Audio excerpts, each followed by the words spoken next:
বিশ্বসেরা biscuit তৈরি করে ফেললাম একটা ডিম আর 2 কাপ ময়দা দিয়ে খুবই সহজে এবং চমৎকারভাবে মাত্র 10 মিনিটে।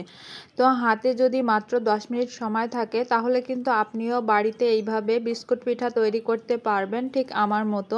আসসালামু আলাইকুম everyone, welcome back to my page Humayra's lifestyle. আজকে কিন্তু দুর্দান্ত স্বাদের বিশ্বসেরা বিস্কুট রেসিপি শেয়ার করব আপনাদের সাথে। আর বিস্কুটটা চায়ের সাথে খেতে কিন্তু অসম্ভব মজা ছিল, যেটা হচ্ছে আপনি যদি বানিয়ে না খান তাহলে একদমই বুঝতেই পারবেন না।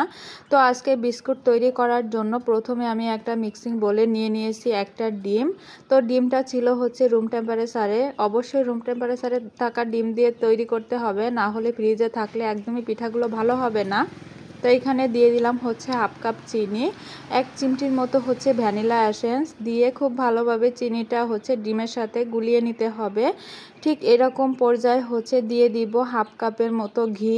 আপনারা চাইলে কিন্তু এখানে ঘিয়ের পরিবর্তে তেল দিয়েও এই পিঠাগুলো তৈরি করতে পারবেন। তো আমার কাছে ঘিয়ের ফ্লেভারটা অনেক বেশি ভালো লাগে, এই জন্য হচ্ছে ঘিটা দিয়েছি। তো এখানে ঘিটা দিয়ে আরও কিছুক্ষণ ভালোভাবে হচ্ছে গুলিয়ে নিয়েছি।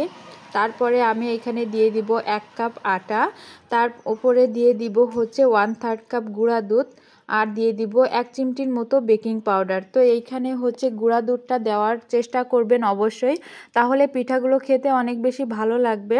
তো এখানে আমি 1 কাপ আটা দিয়ে প্রথমে হচ্ছে মেখে নিয়েছি, তারপরে হচ্ছে আরও 1 কাপ আটা দিয়ে অল্প অল্প করে খুব সুন্দর করে একটা ডো তৈরি করে নিব।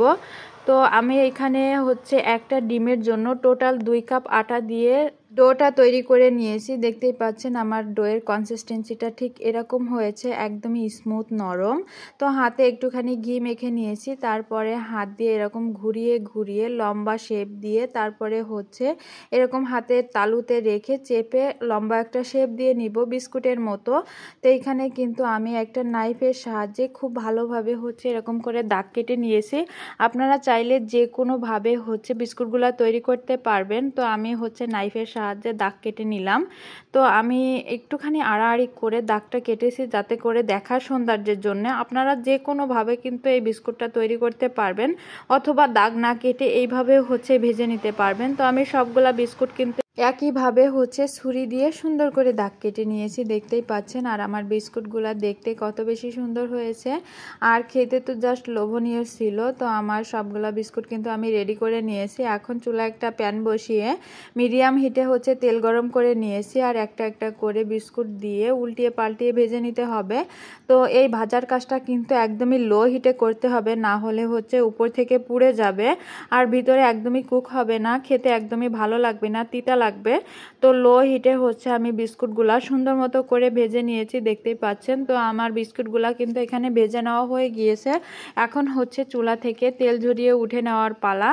তো বিস্কুটগুলা কিন্তু আমি এখন তেল ঝরিয়ে উঠিয়ে নিচ্ছি। আর হচ্ছে এই বিস্কুটগুলা আপনারা চাইলে বেক করতে পারেন। তো আমি হচ্ছে তেলে ভেজে খুব সহজে মানে তাড়াতাড়ি করে শেয়ার করার চেষ্টা করেছি। তো বেক করলেও কিন্তু বিস্কুটগুলা অনেক বেশি সুন্দর হবে।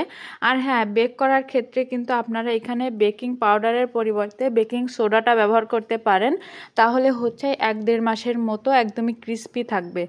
তো আমার সবগুলা বিস্কুট কিন্তু এখানে তৈরি করা হয়ে গিয়েছে।